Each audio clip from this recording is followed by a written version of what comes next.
Hello and welcome to the Blessings in the Streets podcast. I am your host, Joseph B. Roberts, and in studio with me today, I have a phenomenal brother with me. This young man I met about a year ago. He is actually the host of the Walk in His Ways Impact Voice podcast. That was the very first podcast, by the way, that I actually had an opportunity to participate on as a guest. He is doing some phenomenal work in the community. He is a man of God, and he is just looking to put his stamp on the world, and just allowing God to use him in whatever way God has built and equipped him and gifted him to be of. So, without any further ado, let me introduce this brother to you, Mr. Ferman Jackson Jr. My brother, welcome to the show. Hey, appreciate you, Brother Joe, for having me on here this morning. I'm looking forward to it. Just to chop it up with you on your platform. I'm proud of you. Keep the great work that you're doing. From you being an author, now you being a podcaster, and I know God got a lot of great things in store for you, and I know you're looking forward to all the great things He have in store for you. Absolutely, absolutely. Thank you so much, and thank you for taking time out of your busy schedule because I know between your podcast work, between your day job, and between everything else you got going on, projects and otherwise, you're a busy man. So for you to take time out is of great appreciation to me, and I know that the listeners are going to be blessed by the story that you have to share about your journey and what your experiences in life have been. So they're in store for a treat, nevertheless. So before we do jump into getting into the core of our conversation for today, I do want to give you an opportunity to just share a little bit about yourself with the audience, where you're from, what you do, just a little bit of something to just kind of let them know who is Ferman Jackson Jr. Okay. Um, Originally from Mobile, Alabama. I moved here to DFW back in December 18th, 2020, toward the end of the pandemic.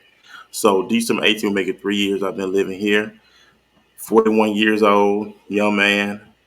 About me, I'm more laid back, chill. I love to read books. I love sports. I'm a big Dallas Cowboy fan, of course. Basketball wise, San Antonio Spurs all the way. Like I said, I love watching movies. I just started getting back into watching movies, so I kind of go to the movies sometimes every other Tuesday when I'm off. So I go see some movies. Um, just an ordinary guy, just all about trying to grow, evolve, become new aspects, especially being here in Texas. Texas is so big, so it's kind of like getting out my comfort zone and explore, learn different cultures, learn more about most important thing, learn about myself and learn who really Furman is. All right, all right. Well, that's a good introduction, brother. And like I said, you're doing some phenomenal work, and I was very impressed with you from the moment you and I had an opportunity to network at an event. Dallas Boss, with our very own Felicia Atlas. Shout out to her. So and brother, you just been doing your thing ever since, man. And tell people a little bit about your podcast. What is the kind of the theme of your podcast? Okay, do we have time? I'm just talking. Absolutely, you got time. All right. I started podcasting before. Okay, people in mind for know before podcasting, you had Blog Talk Radio. Blog Talk was a website where people as yourself and me will go on, create our own show. You can talk about everything from sports to religion, spirituality, Christianity, you name it. It's your platform. So the guy back in my hometown in Mobile, Alabama, big shout out to Damon Ritchie. He the one turned me on to talk radio. He invited me to be a guest on his show. He would talk about different things like graduation, movie reviews, and things of that nature. So I would do it with him, and then just like I just walked into it, he said, "You know what? Let me try to do this on my own." So I created me a show, and what I envisioned, Joe, for the show at the time was to talk about real life issues, talk about the things that people may be dealing with, struggling with. No judgmental zone. So my very first episode was on child support. My opinion on child support was I was saying if the father and the mother did not work out, but the father is still present in his children's life, I don't think he should be put on child support. Child support was only designed for those who don't care, the deadbeats who don't care. So that was the concept of how it all started. So I would do shows like that. So it was a couple out of Miami, Florida, who would listen to the show all the time, and they were starting something similar to Blog Talk, and they was giving everybody, as yourself and me, opportunities to do their own show. So this one video audio was kind of like coming out with the whole online thing. So they would say, "Hey, this is your show. You do whatever you want to talk about. We'll run behind the scenes." So I went from when I changed the name. It was no walking this way. In fact, was mind you, it was called Fight Club Radio. That's what it was called. Really, I said Fight Club Radio because I wanted to reach everybody. I just didn't want to reach those who were saved. I wanted to reach those who was unsaved as well. So I didn't want to have a Christian title because when they see the Christian title, they're gonna keep you in the box. They're gonna keep you where you just cater to the Christian audience. I didn't want to do that. So that's why I started calling it Fight Club. It was a disguise. So when they see Fight Club, they come listen to it. So we were playing Christian hip hop all the time. We would have different guests on the show, but we were talking about real life issues at the same time. And with those scriptures in there, of course, the latest one I did was called Beauty and the Beast. Beauty and the Beast were people who were dealing with all types of different sexual sins. I had an ex prostitute, I had an ex porn star, I had an ex homosexuality. I had all these people on this panel who transitioned from their life to a saved lifestyle. That show that night had over 100 some people on there. People was calling in, asking for prayer, words of encouragement. There's one guy called. He was in a homosexual convention in Atlanta. He called the show. He said, "Somebody told me to call this show.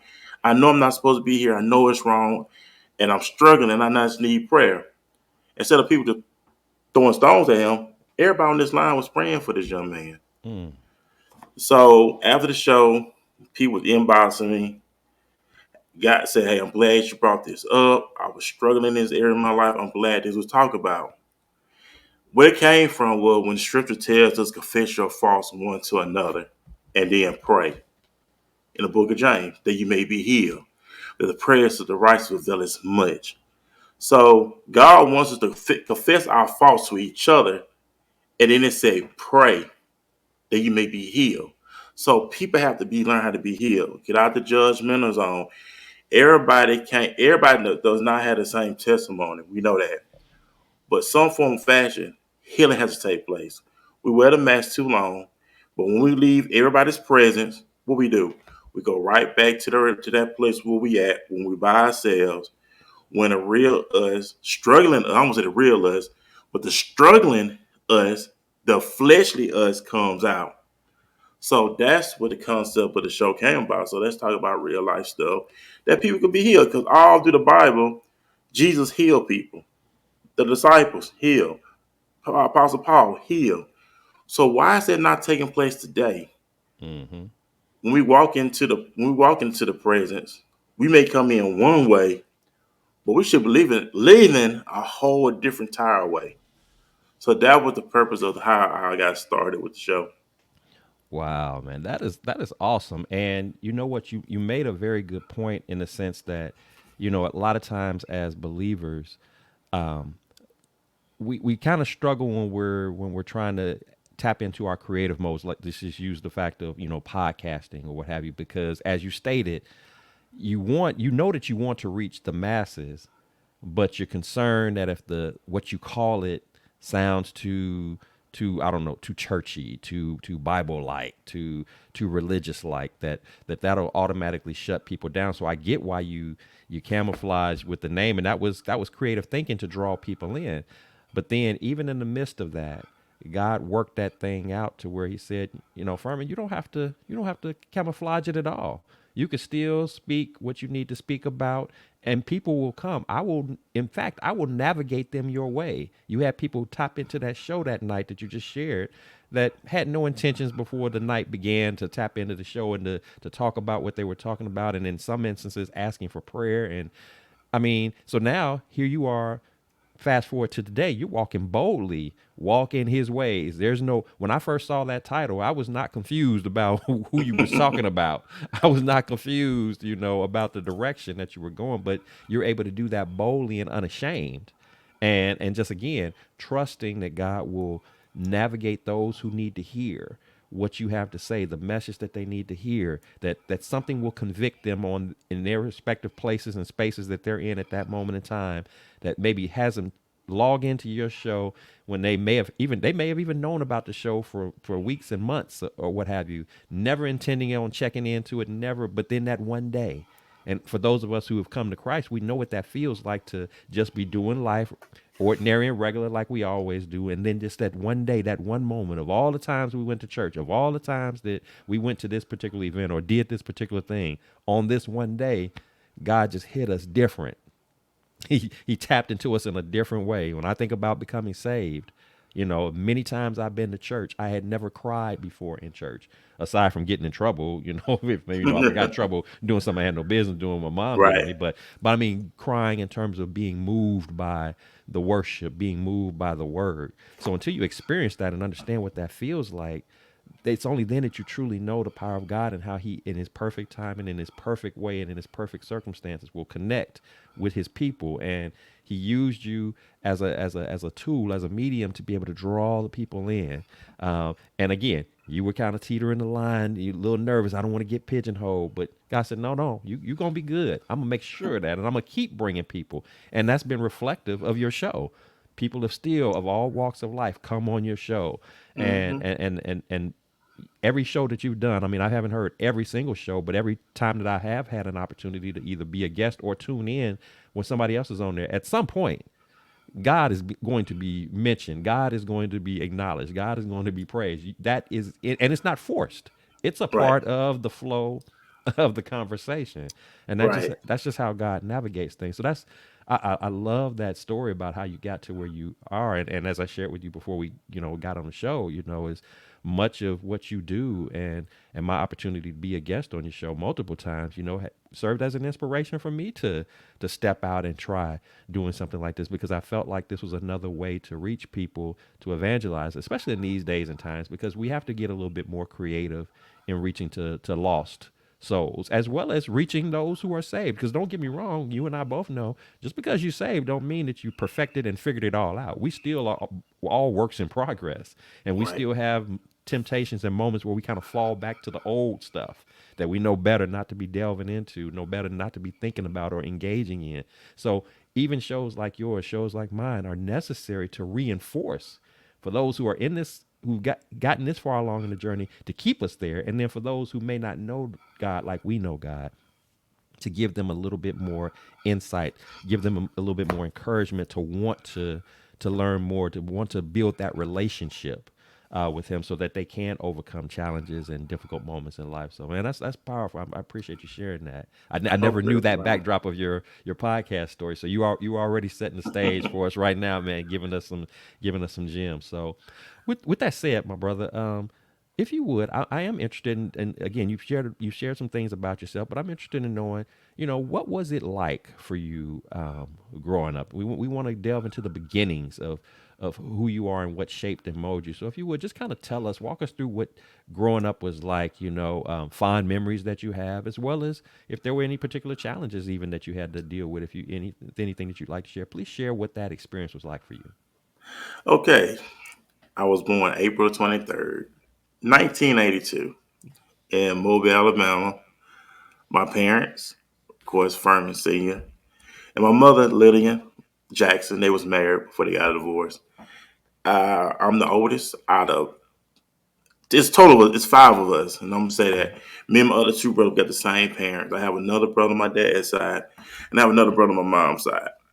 But before they came in, two parent household, we had everything: Christmas, birthdays, you name it. So we didn't know anything about being poor. My dad worked two. This was back in the '80s, so everything back then was kind of cheap compared to today. So my dad worked two full-time jobs. He worked at the school system during the day, and he worked at the University of South Alabama at night for 30 some years. My mom didn't have to work. My mom took care of me and my brothers. She worked if she wanted to. But my mom told me a story that when she did work and my dad would take care of everything, she wanted to help pay the bills. And my dad told her, no, you take that money, you spend on you and the boys. I take care of the bills. So that's how my dad was. My dad was an awesome provider. The biggest downside of it was my parents used to fight all the time, physically. Mm, I grew up where my parents would fight. We would have to leave the house. We have to go stay with their family members, friends. Uh, for that time, think about it. You being a small child, you up all night, your parents hooping and hollering and fighting. So seeing that, my dad, going to jail behind it was a lot as a child. Eventually, my mom left in 1989, moved to Atlanta with her older sisters. But we came back to Mobile in 1992. As little boys, we always want to be around our dad. If you're a little boy, you see your dad, you think your dad's Superman, you know what I'm saying? Stuff Mm-hmm. like that. So we went through all that. So that right there was the biggest trial when my parents went to divorce. When you live in two separate households, living in another state, and all the time you better see your dad is he have to come get you for the summer or holidays, or he'll talk to you on the phone. So we didn't see him every day like that until we moved back here. So that right there was the biggest thing for me is see coming from a domestic violent household. Mm.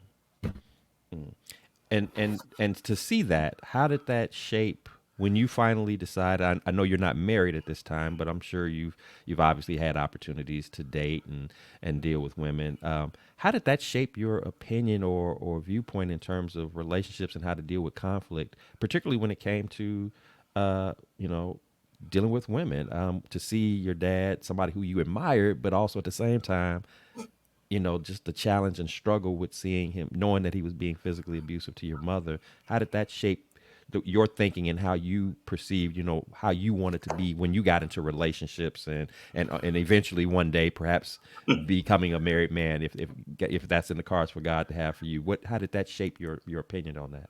Well, you know what? That right there didn't change me towards when I told myself when I was a little boy Hmm. that I was gonna love my wife no matter what. That was the experience that we go through in life, Joe. We learn from those experiences. We learn what not to do. So I learned what not to do. I love my dad to this day. Of course, I represent his name, but I learned the provider part from him. But the relationship part, I had to learn that stuff on my own, Hmm. and from other guys I came in contact with. So that's how I look at it. But I told Hmm. myself I would never put myself in that situation. I would never put my hands on my wife. I don't believe in that. Cause I tell anybody, especially somebody that I'm dating, hey, don't put your hands on me. I went through that growing up. I seen that. I would up and leave. I would not come back. Cause you do that one time, you'll do it again. Hmm. Absolutely, absolutely. And so one other thing I'm curious about in that coming up of your household, what was the impact that that God had in your household? Do you come from a household, for example, that God was strongly spoken about? Were you going to church? Was that a part of the dynamic, or was that something that was not as present, perhaps growing up? Oh, we went to church, especially in the Hmm. South. In Alabama, we had to go to church. Church was on Sunday, Sunday school. We went to church, choir, did all that stuff, baptized. Hmm. So church it was always there. Went to church every Sunday. But you still come home to the trials and tribulations of hooping and hiding and arguing over any little thing. Hmm. So we little boys. So what can a little boy do? What can a little child do? Just pray to Hmm. everything, be quiet. Exactly, exactly. And I asked that for a reason because again, I think again is people just need to know that as we shared earlier, even believers still have struggles. And I think while you were just a child and just really trying to make sense of everything that was going on when all of this is happening, because of that presence of God being in your life, it helps to shape you and mold you into a frame of thinking, a frame of mind that says, as I get older, as I someday enter into relationships, or as I someday speak on these topics, God is already preparing you to be able to do so in its proper context. So yeah, it's challenging. It's trying to see what you had the opportunity to see, and I understand that can be a bit overwhelming. Like I said, for a young man to have to deal with that, but nevertheless, it's one of those things that sometimes God takes us through challenging moments, not to hurt us, not to make us feel some kind of way, but to prepare us for something that we have no clue. You had no clue then what you would be doing today, what God is still preparing for you to do, but you had to go through seeing, observing, experiencing some of these type of things. So you would have that compassion, you would have that understanding to know not only how to do things properly for yourself, but then of course also to how to to empower others to share Right. stories like you're sharing right now, because there's some other people who may listen to this podcast and have gone through or perhaps are going through similar situations, and so your story really matters, it really resonates. So that's good stuff, and I appreciate your transparency in even sharing that. That speaks to you and your character and just your willingness to be authentic in sharing your story, because again, we just don't know who needs to hear your story and how this impacts your journey as we move along. So so to build upon that a little bit more, I do want to ask you, as we go through life, we have our good days, we have our not so good days. And even on those not so good days, depending upon our makeup, depending upon our backgrounds, we might be able to work our way through some stuff. But every now and then, God allows for an experience, a challenge, and a moment of adversity, a valley experience to come down our road, down our pathway that this hits a little different. When this happens to us, we may even question, even as a believer, we may question, I don't know if I can pull this off. This is a bit much. This weight is a little bit heavier than the normal stuff. And I'm struggling with this in a major way. I'm not sure how I'm going to make it through. If you would, tell us about a time when you were faced with such a situation where this was some big heavy stuff and you didn't know how you were going to work that thing out. You didn't know how you were going to navigate your way through it, but nevertheless, um, by the grace of God, you were able to navigate your way through. You were able to work your way through, and you're here, of course, today to share that story. Please, if you would, tell us what that was like for you. Uh, it caused me to be angry. When I say angry, I'm not. It was I was in kindergarten. It's a crazy story. It ain't crazy, but it's you look at it now. I kicked the teacher between her legs, Oh, and I got suspended. So my dad talked to me, and this made me sound crazy as a child. I said the devil made me do it, and he asked me questions about that, and I said the devil made me do it. And he asked me how the devil looked, and I said he got horns, and it was like a crazy story that I told my dad. But I know that had to affect what I was experiencing growing up in the household. hmm, So that right there was a challenging time that, hey, I could be out of control. But by the grace of God, that incident didn't turn me over to a lifetime of wreaking havoc, per se. I was never in and out of jail. I never did no crazy stuff. So I have to say, by the grace of God, He protected me so I didn't have to go down that path of being a problem child. I was a good child, but I guess it's just the way I didn't know how to challenge the things I was dealing with. Because mind you, I was never a big communicator. I stayed to myself a lot. So I never really communicated. I never expressed how I was feeling. I didn't know how. I was never taught how to do that. So that kind of stuff can affect somebody as well in the long run. absolutely, absolutely. So, as I'm hearing you say this, so it really is kind of tying back into the whole experience of you seeing your parents fight. Right. Um, and then you remember, even after all these years, you remember having a reaction to that. As Hmm. far back as kindergarten, where it starts with you acting out against kicking your teacher, not really understanding why you did it. And of course, like you said, you told your dad, the devil made me do it, but it was really, again, it was just really because you said I wasn't much of a communicator at that time, and this was me lashing out to what was hurting me to see my parents physically fight. Um, and so I want to build up on that a little bit more, because you said, so we know you had that incident, but then just the thing that you were going through inside where you just weren't a big communicator. If you're not kicking something, if you're not punching something, and you're not talking it out, how were you able to process through seeing what you were seeing, experiencing what you were experiencing? How were you able to process it? How was it affecting your day to day, not feeling like you could get it out? What was that for you? And how were you able to It, navigate that? I mean, as a child, it's just like you just go through the norm of Mm-hmm. nothing don't phase me, nothing don't bother me, if that Mm-hmm. makes sense on what I'm saying. Mm-hmm. And that was it. I know I had one previous experience when I was in school. I was molested by another little girl when I was in Head Start. This little girl used to put a hand in my pants during nap time. So she do that all the time. So I never really told anybody about that situation. I didn't know how to tell somebody, hey, this girl doing this to me. 'Cause I didn't understand that stuff at the time. Mm-hmm.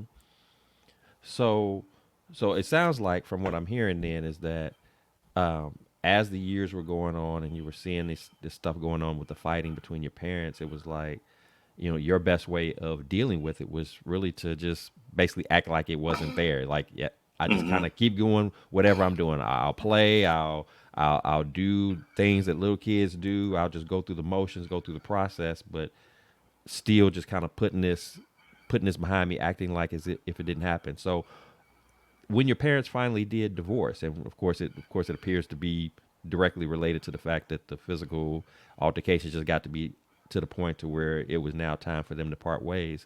What was that transition like for you once you knew that this was official? You knew that the fighting would stop, but the price that had to be paid as a result of the fighting stopping was my parents are no longer together. What was that transition like for you? I know you mentioned earlier a little bit about, my dad was my hero and not being able to see him as much. How did that make you feel about your mom? Did you feel any different with that, or just the whole breakdown of the family when it started out, like you stated, it started out with this two-parent household and everything was wonderful and lovely and things were being provided for, and then now it's all being blown up in our Right. faces. What was that? What was that like for you? It was different because when you growing up, you think your parents gonna be together forever. You know what I'm saying? Because Yeah. you see parents being married for 40 years and 50 years and 60 years. So you will always think that you will see your parents stay together until you get older, whatever. That didn't happen. Like I said, live from different states. Like I said, just mind you, my mom moved to Georgia, Atlanta, Georgia. My dad stayed in Mobile, Alabama. That's a 4 hour difference from us. So it's not like we would see him every day. So two-parent household. Let me say, when people go through divorce, you see people on social media be celebrating that mess, but it's really hard to go through a divorce. It's really hard. Think about it. There's somebody you say you're gonna spend the rest of your life with, and it don't turn out that way. Mm-hmm. So it affects the children. If you have children involved, it affects the children because it's a whole different lifestyle. New city, new school, new friends. So it's not like you seeing your regular family every day. But sorry, your mom. I was not mad at my mom. My mom took care of me and my brothers. She made sure we had everything we needed growing up. So I have to say the life was still good, but it was still moments of me not communicating. I remember it was a story, and I think people always thought I was going to be the weak one. When I say that, I mean my aunt said something a long time ago, and she was like, they call me Maurice. Maurice is my middle name, so everybody call me Maurice. Mm-hmm. My dad called me Junior. She said, I wouldn't worry about the other two boys. I'll worry more about Maurice. That's the one that's gonna need more protecting. And I never understood why she said that. Maybe because I always felt like I was the underdog. That's why I Mm-hmm. came from the underdog to icon. I always felt like I was the underdog. I was always scared. I never took risks, but I was always challenged with a lot of stuff. Mm-hmm. So my escape was to draw. I used to love drawing all the time. I used to draw all the time. I remember my dad used to bring paper from work, and I would sit there and draw constantly, constantly, constantly. So art was my way of escape. Okay. Okay. And that makes sense because I'm figuring, as I'm asking you these questions, I'm thinking, there had to be something. I mean, that allowed him an opportunity to just kind of release this hurt, this pain, this trauma that you were dealing with. In essence, I mean, because back in that day, I'm kid of the '70s, you're kid of the '80s. Being black kids from that age, we've never been, especially then, we were never big on things like getting therapy and counseling and things like Hmm. that. It was just, as you stated, you would just, when you went through stuff, the expectation was, you know, you just need to shake that off and just just keep on doing life like nothing's happened. And yet that pain and that heartache, that heartbreak is still resonating within, and so it's like walking around with an open wound. And Right. so being able to have some type of release, whether it was in this case, I think art, as you stated, was sort of a release for you, just something to kind of keep your mind on it, to be expressive. And I don't know if you had a particular thing that you like to draw or what have you, but it was just an opportunity for you to just, again, to get that out of you, Right. to process it all as best as you understood and was able to do it, being a young man growing up and dealing now with a home that's been broken apart, by way of divorce. And as you stated, people, in these days and times, unfortunately, divorce is celebrated more than it is, I guess, mourned, if you will. You So you know, got kids involved. Yeah. yeah, kids involved, and then even in that situation, depending upon, if it was a smooth divorce or whether it was a complicated divorce, you now in some instances have parents who are at odds with each other even after divorce is final, and using the kids as negotiation tools. You can't see this kid unless you do this, or in some cases Hmm. the parent might be doing everything that they said that they would do, whatever, and you're still withholding that child from their parent. Just because the two of you break up doesn't mean that the kid should be separated from their parents, unless you have reason to believe that there's some kind of harm or danger that they would be in. There should Right. still be a pathway for a relationship. So it's good to hear, of course, that you said you didn't hold any anger towards your mother or your father, even in the midst of the divorce, and that you still, obviously, still have a very close relationship with both of them. So that's a positive thing. And again, I take it all back to God, just maturing you and pouring into you in a way to where you were able to handle what was otherwise a very difficult situation. And again, not understanding why you were going through why you were what you were going through, but knowing now, as we reflect, even in this moment, reflecting back on it, I'm pretty sure you can kind of pinpoint certain moments in time, and you start piecing these experiences together, and it begins to all make sense to what you're doing today, which is Right. use a voice that you used to be hesitant to speak. You now are putting that voice out more boldly, to do what? To have impact. Thus your podcast. I'm using my voice to impact, a voice that used to be scared to say stuff, a voice that used to be afraid to express opinions, a voice that used to be hesitant to take risk. Now you've thrown that fear of risk out the window. You've thrown that I'm gonna be quiet out the window. Now, no, now you're gonna know who Ferman Maurice Jackson Jr. is. I'm not ashamed to say that I'm a believer and a follower of the Lord. You're gonna know that too, and I'm gonna express my opinions and thoughts. And I'm not concerned about whether or not you approve of it or not. I'm just doing what Right. I believe that I am to say, and I'm trying to do it in a manner that is still in alignment with who God is and what He expects of me in terms of my way of delivering that message and in the methods that I deliver that message. So it all ties in together, and that's what I want our listeners to understand. You go through what you go through. It doesn't always feel good. It doesn't always make sense, but there is a purpose in it, and you just have to stay open to receiving and hearing from God, so that He can reveal to you in His perfect timing, in His perfect way, exactly why you're dealing with what you're dealing with, and what how that's going to impact your ability to be used of service by Him, for advancement of His kingdom, and for doing the works that He again has created you to do. So with that said, and you expressed this a little bit about with your childhood. It was art that you leaned into, but I'm curious, if as we fast forward today, when you deal with challenging moments, whether it's something really big or even if it's just something minor, when you find yourself facing some adversity, some kind of challenge, some kind of barrier that's in your way, what is it that you like to do? What works for you that kind of helps you to stay focused as you process and work through whatever that challenging moment is? The thing about it is, I read. I just Hmm. constantly just read. I get books. I read. I highlight stuff. I meditate on. It's like, okay, this can help. Okay, this is I can put in my toolbox. So that's how I do. I meditate, and whatever comes out, I meditate on for a little while, and that gets me through the situation, or that gets me through the day, it gets me through the task. So the scripture tells us He did not give the spirit of fear, but power, love, and sound mind. So I have to remind myself not to live in fear. We shouldn't be living in doubt, but live. The Bible said the just shall walk by faith. So I have to make sure I practice that. Remind myself that I have to walk by faith, not by sight. That's the little thing that keeps me going. Just Absolutely. meditation, clearing the minds, and clearing all that junk, all that toxic waste they say, but Hmm. really fill it with positivity. Think of the things above and not the things on the earth.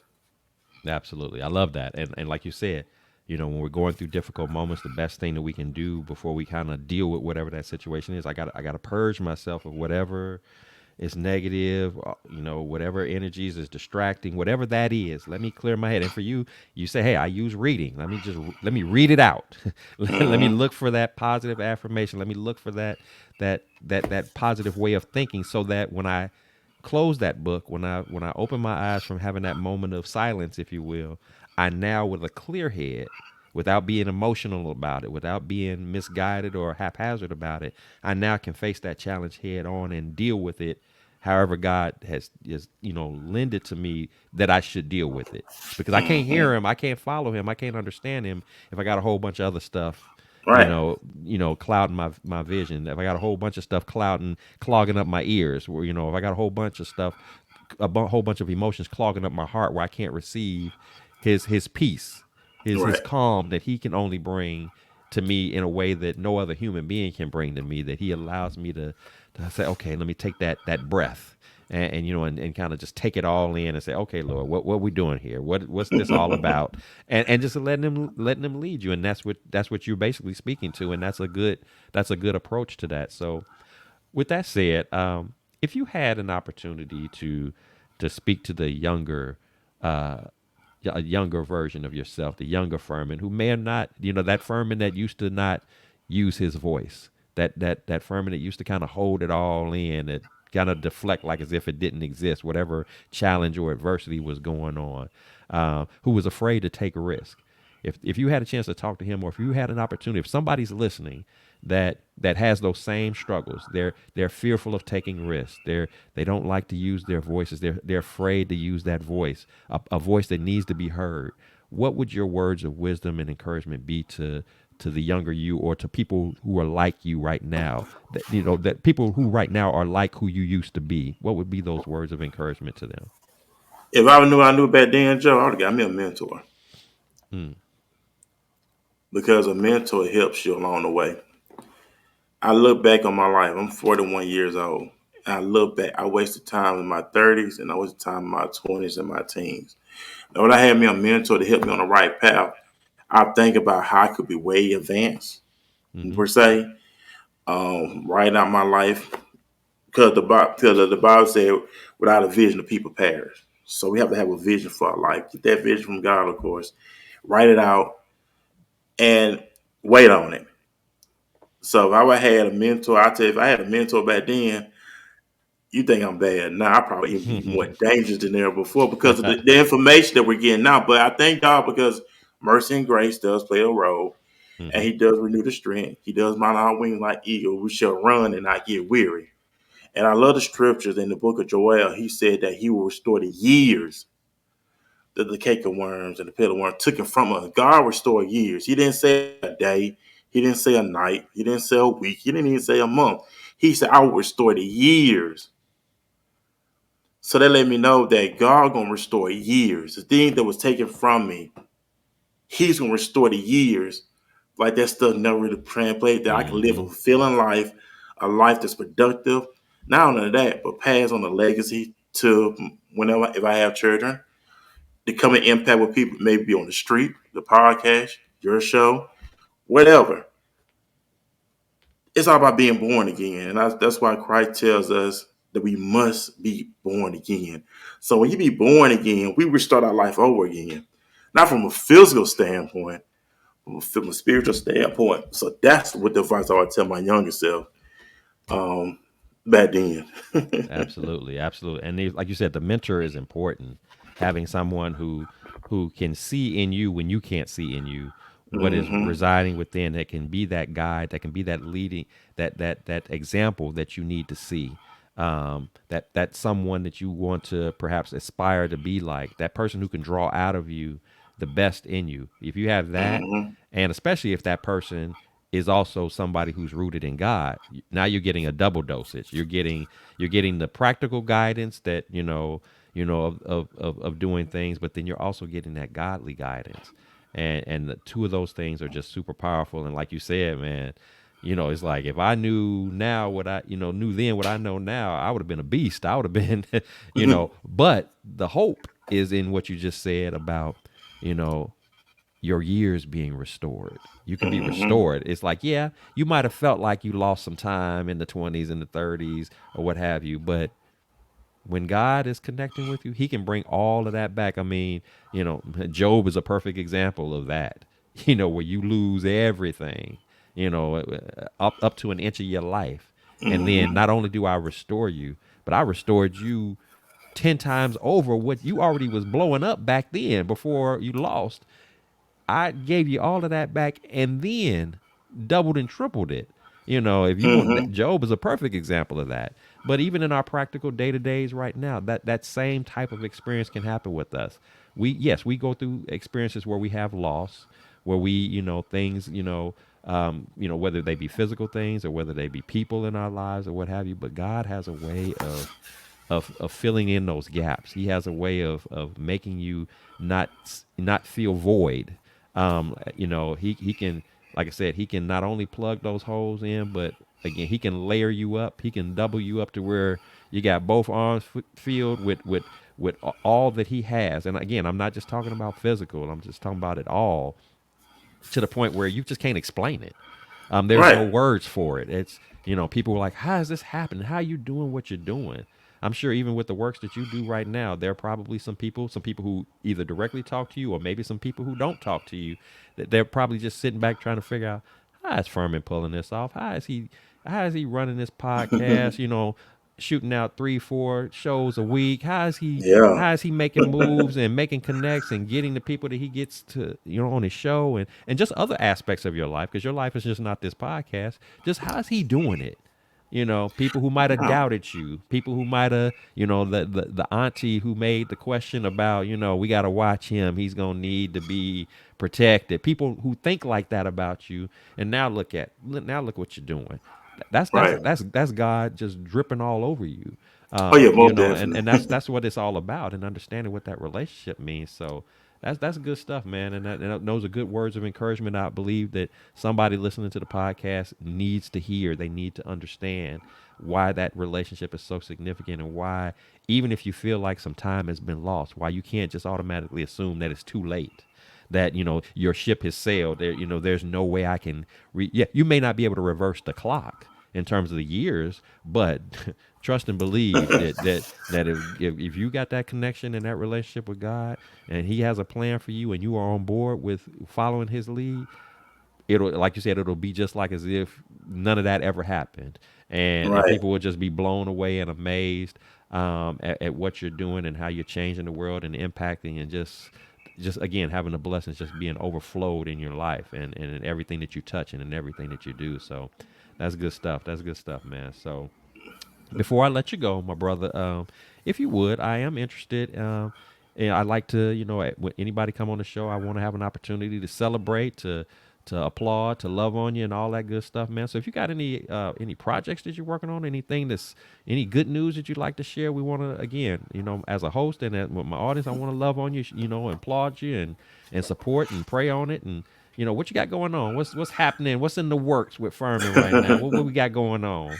Well, the show's still going on, which I have to do a show Saturday morning. So I do the show 3 times a week, of course. You mentioned that.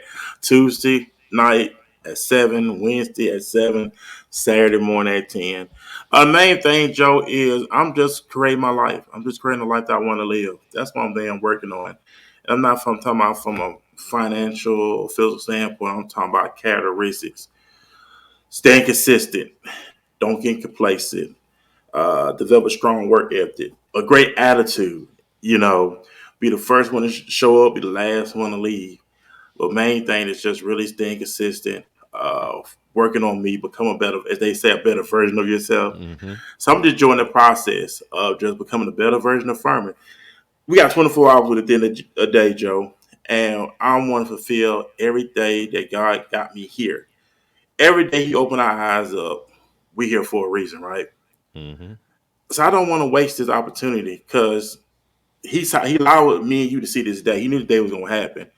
It's something in store for this day for us to do. It was part of it, the show. You step out somewhere, you may influence someone today. So we never know. But the main thing is, like you just want to finish the journey until our last day and say, you know what? It was hit them words. Well, good, thy good and faithful servant.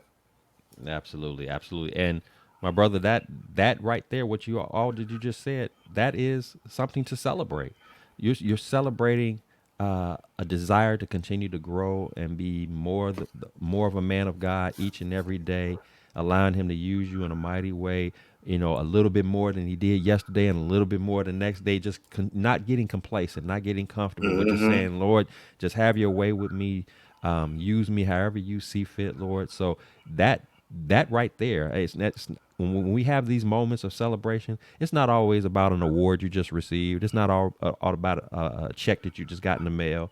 We know that those things can happen to us, but just being able to love yourself in a way that you say, you know what, I just want to be better in every facet of the way that I can be, physically, emotionally, mentally, spiritually, each and every day, being the best version of me that I can be. That is one of the greatest things that a person can celebrate. And I hope that that would be of encouragement to anybody that's listening to just want to be great, just to be the, not because money is cool, but what good is it if your heart is not in the right place, if your mindset is not in the right place, if you're not fulfilled in what you do, the works that you're doing now, the works that I'm doing, I think you and I both are on the same path of we just want to, we don't want to just impact, but we also want to be fulfilled in what we do. It's nothing wrong with working the 9 to 5, but you know, it's there's one thing to do a career or to do a job. There's another thing to walk in your calling and walk in your purpose. I mean, you work hard, but it's just something, the feeling that you get at the end of the day is just different than just a worn out body, or a worn out mind because of the grind of the day-to-day job.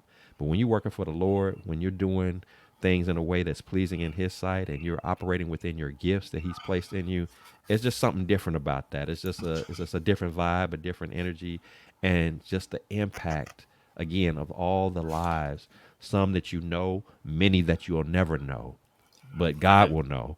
And that's just really special, man. So with that said, thank you, my brother, for taking time to be on the show. It has been a pleasure as always hanging out with you. As you know, as you've always extended an open invite to me, the feeling is definitely mutual. You are always welcome to be back on the show, man. We can chop it up about a little bit of everything. We have so many things that need to be talked about and can be talked about, but it was just good to learn a little bit more about you personally. Moments like this, we don't oftentimes get a chance to do that. So and it's just giving me a greater level of respect and appreciation for who you are and what you're doing. And I know God's anointing is all over you, man. And I just want to see the best for you. And I'm just looking each and And every you, day, to see greatness come from you, man. Because I know that God's not done with you yet, and this is you just scratching the surface on the mighty and awesome and wonderful things that you got going on, my brother. So you keep up that good work, keep up that effort, and keep up that spirit, man. Because people need people like you in their lives to pour into them and to be uplifting. And that's what this Blessings in the Streets podcast is all about, man, is encouraging, empowering, uplifting. And for those who are tuned in, if you've enjoyed what you've heard today, if you've enjoyed the story and just the whole spirit of being empowered and encouraged, I encourage you to subscribe, to like, to comment, to share.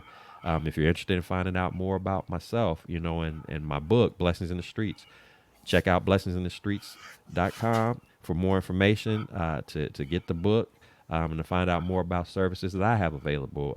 Just you're looking at two brothers right here who are just trying to do the work of God. We're not perfect. We're not without flaws. We're not without struggles, but we're letting you know that no matter what it is that you're going through, no matter what challenges that you're up against, don't let it be a discouragement to you. Don't let it get you stuck.